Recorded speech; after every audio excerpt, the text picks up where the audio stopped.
জমে উঠেছে চট্টগ্রামের পশুর হাটগুলো। ক্রেতারা বলছেন গতবারের তুলনায় এবার কোরবানির পশুর দাম অনেক বেশি।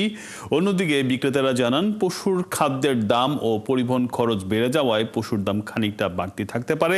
এদিকে হাটের ইজারাদার বলছেন যত্রতত্র পশুর হাট ও এগ্রো ফার্মের সংখ্যা বেড়ে যাওয়ায় হাটে পশু বিক্রি কিছুটা কমে গেছে। বাবন পালের ক্যামেরায় আরও জানাচ্ছেন রাজীব বড়ুয়া। নোয়াখালীর সুবর্ণচর থেকে ৬০টি গরু নিয়ে চট্টগ্রামের সাগরিকা হাটে এসেছেন বিক্রেতা সোহেল রানা। এখন পর্যন্ত 10টি গরু বিক্রি করতে পারলেও বাকি গরু নিয়ে বিপাকে পড়েছেন তিনি। এই গরু নিয়ে গেছে কোরবানির লাই, এখন তো কাস্টমার নাই, আমরা তো অনেক লসের ভিতরে আছি, এখন বাকিটা উপরে আল্লাহ জানে। সোহেল রানার মতো কুমিল্লা, নোয়াখালী, চাঁপাইনবাবগঞ্জ, কুষ্টিয়া, চুয়াডাঙ্গা সহ দেশের উত্তর অঞ্চলের অনেক জেলা থেকে শত শত গরু চট্টগ্রামে এনেছেন ব্যাপারীরা। তারা জানান পার্শ্ববর্তী দেশ থেকে গরু না আসায় এবার গরুর সংখ্যা কম, পাশাপাশি পরিবহনের বাড়তি খরচ ও পশু খাদ্যের উচ্চ মূল্যের প্রভাব পড়েছে বাজারে।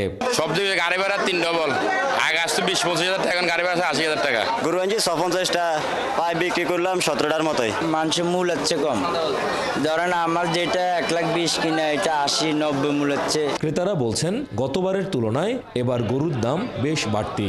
আর হাটের ইজারাদার জানান বিভিন্ন অ্যাগ্রো ফার্ম ও যত্রতত্র হাটের কারণে এবার গরু বিক্রি কম। 1,80,000 গরু এখন 2.5 লাখ খুঁজে, 260 খুঁজে, এরা দিতে যাচ্ছে না, কোনো গরু ছাড়ছে না, কিন্তু গরু প্রচুর গরু আছে এখানে। আপনি লাভটা সীমিত করেন, আপনি যাতে লাভ করতে পারেন, গ্রাহকও যাতে কিনতে পারে, যাতে কোরবানিটা সুন্দর হয়, ওই চেষ্টা উভয় থাকা লাগবে। দামও যদি আপনি বলেন তাহলে গতবারের তুলনায় 20 বা 30% আমার কাছে বেশি মনে হচ্ছে। প্রত্যেকটা জায়গায় হাট আছে, যার কারণে ক্রেতারা যে যার এরিয়া থেকে ওরা কিনে ফেলছে। এদিকে ক্রেতা বিক্রেতার নিরাপত্তায় হাটে পুলিশ মোতায়েনের পাশাপাশি রয়েছে সিসি ক্যামেরা, সেই সাথে রয়েছে জাল টাকা চিহ্নিত করার বুথ। জাল নোট শনাক্তকরণের ক্ষেত্রে আমাদের এখানে ফেক নোট মেশিন আছে, ওই ক্ষেত্রে ওরা যখন টাকাটা জমা দেয় আমরা তখন চেক করে দিচ্ছি। আর জেলা প্রাণী সম্পদ কর্মকর্তা বলেন কেউ যাতে অসুস্থ ও ইনজেকশন দেয়া পশু বিক্রি করতে না পারে সেজন্য নগরীর সব হাটে পশু চিকিৎসকদের টিম কাজ করছে। স্টেরয়েড যেটা বলছেন সেটা নিষিদ্ধ, সেটা দিলে অবশ্যই আমাদের ভেটেরিনারি মেডিকেল টিম এটার ব্যবস্থা নেবে। চট্টগ্রাম নগরীতে এবার সিটি কর্পোরেশনের 16টি হাট সহ জেলায় স্থায়ী অস্থায়ী মিলিয়ে 228টি পশুর হাট বসেছে।